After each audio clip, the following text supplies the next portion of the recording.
The morning room smelled of lavender water and cold stone, and Lady Dorothea Weston was standing precisely where she always stood when she wished to be understood as the authority in a room. Beside the mantelpiece, one hand resting on the marble shelf, the other holding a folded letter she had not been invited to read but had read nonetheless. The pale March light came through the tall windows and fell across the turkey carpet in long, watery strips, and Philippa stood in the center of them, her hands folded, her back straight, her face arranged into the particular expression she had been perfecting for 11 months, the one that looked like patience but was, in truth, something closer to masonry. A wall built of composure, mortared with silence, and tested now, as it was tested every Tuesday and Thursday when Dorothea found occasion to instruct her on what she was not. "You must understand," Dorothea said, and her voice was measured, careful, inflected with the particular courtesy that made everything she said worse, "that I do not say this to wound you." Philippa said nothing. She had learned that Dorothea's preambles were load-bearing. They held up the structure of what came next, and interrupting them only delayed the architecture of the insult without altering its design. "But you are not what this family required." Dorothea turned the letter in her fingers. It was from the Countess of Ashwick, an invitation to a house party in June that had been addressed to the Duchess of Weston and opened by the Duke's sister before it reached the Duchess's writing desk. Alaric needed someone who understood the weight of this house, the name, the expectations that attend a seat in the House of Lords and Estates in 3 counties. He needed someone raised to it, bred to it, if you will forgive the plainness. The word bred landed in the room like a coin on marble. Philippa heard it. She absorbed it. She let it settle into the place where she kept such things, the quiet archive of remarks collected over 11 months of marriage, catalogued without comment, never answered, never forgotten. Dorothea continued. She always continued. "Your father was a clergyman, a good man, I have no doubt, and your mother kept a respectable house, and you were educated well enough to pass in a drawing room for an evening. But an evening is not a life, Philippa. A life in this house requires—" She paused, as though searching for the precise word, though Philippa knew she had selected it hours ago. "Substance, the kind that cannot be learned. You may learn to arrange a table. You may learn which fork precedes which course and when to stand and when to remain seated. But you cannot learn to be enough, not for this family, not for this house, and not, I'm afraid, for my brother." The fire in the grate popped. A log shifted and sent a spray of embers against the iron screen, and for a moment the room was full of the sound of settling wood and nothing else. "I do not say this because I dislike you," Dorothea said, and the worst of it was that she meant it. She was not a woman who traded in deliberate cruelty. She believed, with the unshakable certainty of a woman who had been born in this house and had never been asked to prove her place in it, that she was being kind, that naming the deficit was a mercy, like telling a swimmer the current was too strong before she drowned. "I say it because someone must. Alaric will not. He is too courteous, too conscious of duty. He married you because father wished it, and because you presented yourself well at the Ashwick ball, and because he is not a man who revisits a decision once made. But courtesy is not love, Philippa. Duty is not regard. And you must know, you must have felt it, that there is a difference between being chosen and being settled for." Philippa's hands remained folded. Her breathing did not change. The dove-gray wool of her morning dress was pressed and immaculate, the high empire waist fitted with the precision misses. Blythe insisted upon, the long sleeves buttoned to the wrist, with 18 small covered buttons that Neil fastened every morning while Philippa sat at the dressing table and watched the park through the window and said nothing about what the day would bring, because the days, by now, had a rhythm she could predict entirely. Breakfast with Alaric, who read the papers and asked if she had slept well, and accepted her answer without interrogation. The morning room, where Dorothea held court. The afternoon, when Philippa walked the grounds or visited the tenants or sat with Mrs. Blythe reviewing the household accounts that Dorothea believed she managed, but that Philippa had been running quietly and completely since August. "You will never be enough," Dorothea said. She said it as though she were reading a verdict rather than delivering one, as though the conclusion had been reached long ago by forces larger than herself, and she was merely the instrument of its announcement. "Not for the Westons, not for this house, and I think If you are honest with yourself, you already know it." The room held its breath, and behind Dorothea, in the doorway, she had not troubled to check, because she had lived in this house for 31 years and had never once considered that a room she occupied might also be occupied by someone she had not invited. Alaric Weston, Duke of Weston, stood with one shoulder against the doorframe, his arms crossed, his face utterly still.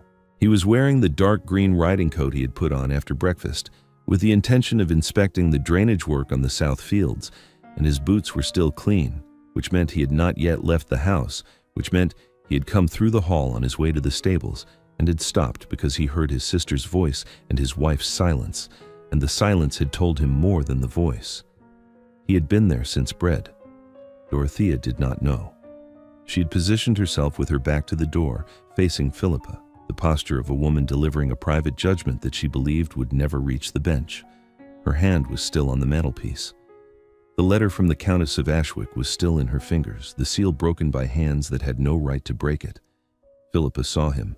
She saw him in the doorway with his arms crossed and his face arranged into the expression she had seen only twice before. Once when a tenant steward had falsified accounts and been dismissed without appeal, and once when a letter had arrived from a cousin requesting money with a tone that presumed entitlement. It was not anger. Alaric Weston did not do anger the way other men did, loudly and immediately and with the satisfaction of release. What he did was colder and more final. He arrived at a conclusion, and then he acted on it, and between the conclusion and the action there was a silence that cost more than shouting ever could. Philippa did not look at him. She did not signal, did not shift her gaze, did not allow her expression to change in any way that might have warned Dorothea. Not because she wished to see the sister caught, she was not a woman who dealt in traps, but because there was nothing to signal. Whatever Alaric had heard, whatever he decided, it would be his decision. She had endured 11 months of Dorothea's verdicts without requesting rescue, and she did not intend to request it now. Dorothea smoothed the letter against the marble. "I shall write to the Countess myself," she said, and her tone had shifted into the administrative register that Philippa recognized as the sound of a woman who believed she had won a private argument and was now arranging the consequences. "The house party in June, I think it best if I attend in your place. Alaric will understand. These are families who have known the Westons for generations, and they will expect—" "Dorothea." The word came from the doorway. One word. Her name. Spoken in the voice Alaric used in the House of Lords when he wished the gallery to go quiet, not raised, not sharpened, simply placed in the air with the weight of a man who understood that volume was the tool of men who lacked authority. Dorothea turned. The color left her face in stages. First the cheeks, then the lips, then the fine skin at her throat where the high lace collar of her morning dress met the pale column of her neck. She saw her brother in the doorway. She saw his arms crossed. She saw his face. And she understood in the space of a single breath that the private judgment she had been delivering was no longer private and had perhaps never been, and that the silence she had mistaken for an empty hallway had been, in fact, a witness. "How long have you been standing there?" she asked. Her voice was steady. She was a Weston, and Westons did not falter in public, even when the public was a room containing only 3. "Long enough," Alaric said. He did not move from the doorway. He did not enter the room. The threshold was, in that moment, a border, the line between the space Dorothea had claimed and the space he was about to reclaim, and he held it with the stillness of a man who understood that architecture could be an argument. "You will return the Countess's letter to my wife's writing desk," he said. "You will not open her correspondence again. You will not attend the house party in June. You will not attend anything in her name or speak on her behalf or make any decision regarding the household, the tenants, the staff, or the manner in which this house is run. You have not been running this house, Dorothea. She has. Since August. If you did not notice, that is precisely the proof of how well she has done it." Dorothea's hand came off the mantelpiece. "Alaric, I heard what you were trying to do." His voice remained level. There was no heat in it. No tremor, no crack through which emotion might leak and soften what he was saying. "You were trying to persuade my wife that she is insufficient. You have been trying for 11 months. I've watched you try at breakfast, in the drawing room, at the table when we have guests, in the garden when you believed I was writing. I have heard the remarks about her father. I have heard the observations about her education. I have heard every version of the speech you just delivered, Dorothea, because you have delivered it in fragments, small enough to deny, frequent enough to wound, and always, always when you believed I was not present. The fire popped again. Embers scattered behind the screen. The March light had shifted, grown stronger as a cloud moved off, and the morning room was suddenly very bright. The cream wallpaper, the blue damask chairs, the turkey carpet with its faded medallions. And in that brightness, Dorothea looked for the first time exposed. Not chastened, exposed. The way a painting looks when the curtain drawn over it is pulled back and the colors prove less vivid than memory had insisted.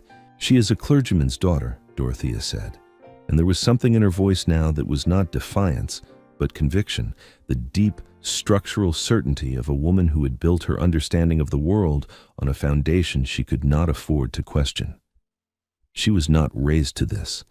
She does not know what it costs to carry a name like ours. She carries it better than you do, Alaric said. She has carried it without your help, without your approval, and without a single complaint to me about your conduct, though she has had cause, daily cause, to make one. She has sat through every breakfast with you and kept her composure. She has endured every remark and said nothing. She has run the house you believed you were running, and done it so quietly that you did not even notice your own irrelevance. That is not the behavior of a woman who is not enough, Dorothea. That is the behavior of a woman who is more than this family deserved, and I include myself in that judgment. Philippa's hands tightened in her lap. Just slightly. Just the smallest contraction of her fingers against each other, invisible to anyone who was not looking for it, and Alaric was not looking at her. He was looking at his sister. But the tightening was there, the only outward sign that 11 months of silence had just been answered by someone other than herself, and the answer had been more complete than anything she might have said. "I want you to leave Weston Hall," Alaric said. Dorothea's chin lifted. "You cannot mean that." "I mean it entirely. I will have Dallow arrange a carriage. You will go to Aunt Louisa in Bath. The house is comfortable, the city is lively, and you will find company more suited to your opinions. I should like you gone by noon." "By noon?" She repeated it as though the schedule were the outrage rather than the exile. "Alaric, I have lived in this house since I was born. And my wife has lived in it for 11 months, during which time you have made it clear, repeatedly and with considerable effort, that she does not belong in it. I am resolving the contradiction. If one of you must feel unwelcome, it will not be her." He uncrossed his arms. He stepped back from the doorway. One step, no more, and the step opened the passage behind him. The hallway stretched toward the main staircase, and the gesture was unmistakable. The way was clear. The conversation was over. "I suggest you begin packing," he said. "Mrs. Blythe will send Neil to assist you."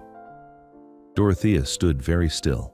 She was a woman who had managed rooms and relatives and social occasions for 31 years with the confidence of someone who had never been asked to justify her position, and being asked to leave, not asked, told, was so far outside her experience that for a moment she could not arrange her face into any expression at all. She stood blank and exposed in the bright morning light. And then something shifted in her bearing. Not defeat, not yet, but the recognition that the ground she had been standing on had been removed and there was nothing beneath her feet but air. She set the Countess's letter on the mantelpiece. She walked to the doorway. She paused beside her brother, close enough to speak quietly, close enough for a private word. And Alaric did not move, did not lean in, did not offer the softening that a private word would have required. He stood and let her pass, and she passed, and her footsteps on the hall floor were the only sound in the house. Neil was in the corridor outside the morning room.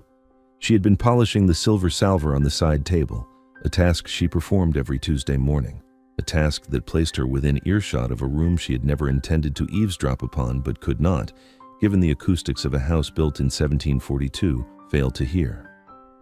She stood with the cloth in her hand and watched Lady Dorothea walk toward the staircase with the posture of a woman ascending a scaffold, straight-backed, chin raised, steps measured. And then she looked at the morning room doorway where the Duke stood, and he looked at her and she curtsied, and he nodded, and neither of them spoke because there was nothing to speak about. What had happened, and the house would rearrange itself around the absence, as houses do. The marriage had been arranged in January, settled by March, and performed in April in the stone chapel at Weston Hall, with campion along the altar rail and a wind that rattled the vestry windows. Philippa's father, the Reverend Mr. Selwyn, had read the second lesson himself. A quiet man with ink-stained fingers and a living worth £90 a year, standing at the lectern of a chapel whose candlesticks alone were worth more than his annual income, reading from Corinthians with the steady voice of a man who trusted words even when the occasion outstripped him. Her mother had died when Philippa was 14. There had been no one to advise her on what a duke's household would require, no one to warn her that the sister who greeted her in the entrance hall with a smile and a curtsy and a perfectly judged compliment about her traveling dress would, within a fortnight, begin the long, patient work of making her feel small. Dorothea had begun with the menus. Small suggestions: a different fish, a better cut of beef, the observation that the late Duchess had always preferred the Sèvres porcelain for formal dinners, delivered with the implication that Philippa could not have known, could not be expected to know. Because how could a clergyman's daughter from a village rectory understand the difference between Sèvres and Wedgwood, between what was done and what was merely adequate? Then the seating arrangements, then the flowers, then the correspondence, letters opened, invitations answered, decisions made before Philippa could reach her writing desk, always with the same careful courtesy, always with the same unspoken premise: I am helping you because you cannot help yourself. By August, Philippa had understood, not suspected, understood the way one understands weather or gravity, through repeated exposure rather than explanation. And she had begun, with the same quiet method she brought to everything, to take back what was hers. The accounts, first, then the tenants, then the household staff who had been waiting, Mrs. Blythe especially, for someone to give them clear instruction instead of competing instruction, and who had recognized in Philippa's steady, specific directions the authority that Dorothea's confident generalities had never quite achieved. The carriage was ordered at 10:30. Dallow, who had been steward at Weston Hall for 9 years and had served the late Duke before Alaric, arranged it with the efficiency of a man who understood that the instruction by noon was not a suggestion, but a boundary, and that the Duke of Weston set boundaries the way he set fence posts, once, deeply, and without expectation of moving them. Dorothea's trunks came down the main staircase at 11:15. 2 footmen carried them. Mrs. Blythe supervised, her face impassive, her ring of keys silent at her waist. She had learned years ago to keep them still when the house was in tension, because the sound of keys was the sound of authority, and in a house with Lady Dorothea, authority had always been a contested territory. Philippa did not watch the trunks come down. She remained in the morning room. She sat in the chair by the window, not the chair Dorothea favored beside the mantelpiece, but the one she had claimed for herself in the first week of her marriage, the one that looked out over the south lawn where the crocuses were just beginning to push through the frost-damaged beds. She sat, and she breathed, and she let the silence of the room settle around her like a garment that finally fit. Alaric came in at 11. He closed the door behind him, not firmly, not with the emphasis of a man who wished to signal the weight of what he was about to say, but quietly, the way one closes a door when the house has been too loud and what is needed is containment. He sat in the chair opposite hers, the chair Dorothea had never offered him, because Dorothea arranged the morning room as though it were hers, and Alaric had permitted it because he did not care about rooms, only about the people in them, and until this morning, he had not understood how much damage a room could do when the wrong person controlled it. He did not ask if she was all right. He did not ask how she felt, or whether Dorothea had said such things before, or how long she had been bearing it. He knew the answers. He had known them, she understood now, for longer than this morning, had known them in the way he knew the drainage on the south fields, or the condition of the roof in the east wing, through observation rather than report, and had waited, as he waited for everything, until the evidence was complete and the action could be total. "You heard her say it before," Philippa said. It was not a question. Fragments, at breakfast, in the hallway, when she believed the door was closed and I was in the study. He was looking at his hands, which were resting on his knees. Large hands, capable hands, the hands of a man who still rode his own fences and checked his own gates, though he had a steward and a stable master and 30 men who could do it for him. I should have spoken sooner. Why didn't you? He looked up. His eyes were dark, steady, and there was something in them that she had not seen before. Not guilt, because Alaric did not trade in guilt any more than he traded in anger, but accountability. The willingness to stand inside a failure and name it without flinching. Because I thought you might prefer to fight your own war, he said. I believed, that if I intervened it would diminish what you had built here. You have built a great deal, Philippa, quietly, without assistance, without acknowledgement, and I did not wish to be the man who swept in and rescued a woman who had never once asked to be rescued. I didn't. No, you didn't. Not once. Not when she opened the letter from Lady Chesham, not when she rearranged the seating at the Michaelmas dinner and placed you below the wife of a baronet in your own house. Not when she told Mrs. Blythe to disregard your instructions about the linens and Mrs. Blythe came to you in the still room, mortified, and you simply repeated the instruction without raising your voice or mentioning Dorothea's name. I know about that. Mrs. Blythe did not tell me. I heard her telling Dallow, in the servants' hall, that the Duchess had more authority in her quiet than Lady Dorothea had in all her years of noise. Philippa looked at him. You hear a great deal for a man who is always in his study. The study door is thinner than Dorothea believes. A sound escaped her, not quite a laugh, not yet, but the shape of one, the ghost of amusement surfacing through 11 months of careful stillness, and Alaric looked at her with an expression she had not seen before. Surprise, perhaps, or recognition. The face of a man discovering that the woman sitting across from him was funnier than he had known, and that the discovery was his failure rather than her concealment. And I was wrong to wait, because what I heard this morning was not a battle. It was a siege, and she was not engaging you. She was eroding you, slowly, carefully, with the patience of a woman who believed she had all the time in the world because she believed no one was counting the cost. He reached across the space between their chairs. Not far. The chairs were close, closer than Dorothea had ever placed them, because Dorothea arranged furniture for performance and Philippa had rearranged it weeks ago for conversation. He took her hand. He held it, not tightly, not with the desperate grip of a man who feared losing something, but with the steady pressure of a man who had decided to hold on and meant to continue. I counted the cost, he said, every remark, every opened letter, every Tuesday and Thursday when she positioned herself in this room and made you smaller. I counted, and I did nothing. And this morning, I stood in that doorway and heard the total, and the total was unconscionable. You did not do nothing, Philippa said quietly. You stood. I stood too late. You stood. The crocuses outside the window caught the strengthening light, purple and yellow and white, pushing through frozen ground with the particular stubbornness of things that had been buried and refused to remain so. Philippa looked at them, and then looked at her husband, and understood that what had happened in this room, not the confrontation, not the dismissal, but this, the afterward, the quiet between two people who were learning to sit together without performance, was the thing she had been waiting 11 months to feel, without knowing she was waiting for it. The carriage left at 10 minutes to noon. Dorothea descended the front steps in a traveling pelisse of dark blue wool with a matching bonnet, her gloves buttoned, her expression composed into the mask of a woman who intended to present her departure as a choice rather than a consequence. She did not look back at the house. She did not look at the morning room window, where Philippa was not standing because Philippa had no interest in watching the departure, only in knowing it had occurred.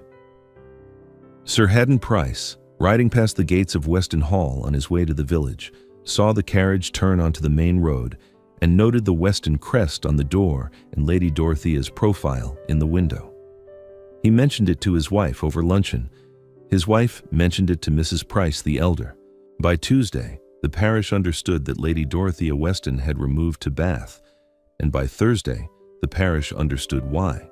Because parishes always understand why, even when no one has said a word, because the absence of explanation is its own explanation. And 31 years of Lady Dorothea's authority had generated enough silent resentment among the tenants and the village and the household staff that her departure was met not with shock, but with the particular quiet satisfaction of a debt finally collected. Mrs. Blythe brought tea to the morning room at 4 o'clock. She set the tray on the table between the two chairs that were now positioned for conversation rather than performance, and she poured for the Duchess, and she said nothing about the morning because Mrs. Blythe was a woman who understood that the most important things said in a house were said by the furniture, by which chairs were moved, which doors were closed, which rooms were reclaimed, and the morning room had said everything that needed saying. Dallow reported that evening that Lady Dorothea's rooms had been cleared and cleaned and could be prepared for guest use whenever her grace wished. Philippa thanked him and said there was no hurry. The rooms would keep. Everything now would keep. Spring came to Weston Hall the way spring comes to old houses, slowly, unevenly, with setbacks and false starts, and days when the frost returned and the crocuses bent under it and then straightened again. Philippa opened the windows in the morning room and let the air move through. She rehung 2 paintings that Dorothea had chosen and replaced them with watercolors from the attic that the late Duchess, Alaric's mother, had painted in the 1790s. She moved the writing desk to the window, where the light was best, and answered the Countess of Ashwick's invitation herself in her own hand, excepting for June. Alaric watched her do it. He watched the way he had always watched, from the edges, from the hallway, from the chair he now occupied every morning after breakfast instead of retreating to the study. But the watching had changed. It was no longer the observation of a man cataloging evidence. It was the attention of a man who had discovered that the woman he married for composure was also a woman of substance, and that the substance had been there all along, growing in the dark like the crocuses, waiting only for someone to stop standing over it and let the light in. "You are staring," Philippa said, without looking up from her correspondence. "I am attending," Alaric said. "There is a difference. I have been informed by a very reliable source that attention is what separates courtesy from regard." "Who is this reliable source?" "My wife. She has not said it. She has simply demonstrated it for 11 months, and I have been slow to read the demonstration, but I'm reading it now." She looked up. She smiled. It was not the careful, measured smile she had worn for 11 months, the one that said, "I am well," and required no further investigation. It was a different smile, smaller, truer, the kind that begins in the eyes and does not bother to perform for the rest of the face. 2 years later, Lady Dorothea Weston returned to Weston Hall. She came in June, when the gardens were in full bloom, and the house was full of light and the sounds of a child, a daughter, Cecily, born the previous autumn, who was carried about the house by Neil and spoiled comprehensively by Mrs. Blythe, and placed on a blanket in the garden every afternoon, where she observed the world with her mother's composure and her father's dark, steady eyes. Dorothea did not arrive unannounced. She wrote first. She wrote to Philippa, not to Alaric, a letter that was not an apology, because Dorothea was not built for apologies, but an acknowledgement, which was harder. She acknowledged that she had been wrong.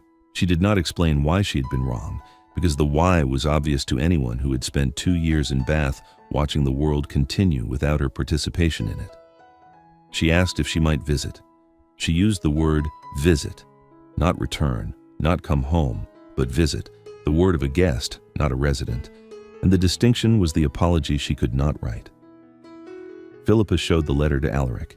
He read it at the breakfast table, his teacup in one hand, the letter in the other, and when he finished, he set both down and looked at his wife. "What do you wish to do?" he asked. "I wish to invite her," Philippa said, "for a fortnight, as a guest." "You are sure?" "She is your sister. This is her family. She was wrong, and she has spent 2 years knowing it, and that is a consequence sufficient for a lifetime. I do not need her to grovel. I need her to see." "See what?" "That I was always enough, that the house runs, that the tenants are well, that your daughter has her grandmother's watercolors on her nursery wall and her mother's crocuses in the garden, and a father who sits in the morning room every day after breakfast, because he has discovered that it is the best room in the house, not because of the light or the furniture, but because of who is in it." Dorothea arrived on a Tuesday. She was thinner than Philippa remembered, and quieter, and she stood in the entrance hall and looked at the house she had been born in and lived in for 31 years, and she saw it clearly for the first time. The watercolors in the morning room, the crocuses on the south lawn, the writing desk moved to the window where the light was best, the 2 chairs arranged for conversation. And she understood that the woman she had called insufficient had made the house into something it had never been under her stewardship. A home. Not a monument to lineage or a stage for performance, but a home where the doors were open and the tea was hot, and a child's laughter came from the garden, and a duke sat in a morning room reading his papers, not because he had nowhere else to go, but because there was nowhere else he wished to be. She stayed the fortnight. She held Cecily once, awkwardly, in the garden, and the child grabbed her pearl earring and pulled, and Dorothea laughed, a sound so unexpected that Mrs. Blythe, who was crossing the hall, stopped and listened, and then continued walking with the faintest alteration in her expression that might, in a woman less composed, have been called a smile. On the last day, Dorothea found Philippa in the morning room. She stood in the doorway, the same doorway where Alaric had stood 2 years before, the same threshold that had divided the room from the hallway and the old order from the new, and she said, "You were right. You were always right, and I am sorry I could not see it." Philippa looked up from her letters. "Sit down, Dorothea," she said. "The tea is still warm." Dorothea sat. She sat in the chair beside the window, not the chair by the mantelpiece, which no one sat in anymore because it had been removed and replaced with a small table where Cecily's wooden blocks were kept. And she accepted the tea that Philippa poured, and she drank it. And outside the window, the garden was bright with the roses and lavender and sweet peas that Philippa had planted in the beds where nothing had grown for years. And the house was quiet, and the morning was long, and neither of them said anything else, because the silence between them had finally become the kind that did not need filling. They arrive here, like a door held open by someone who once closed it whenever they are ready,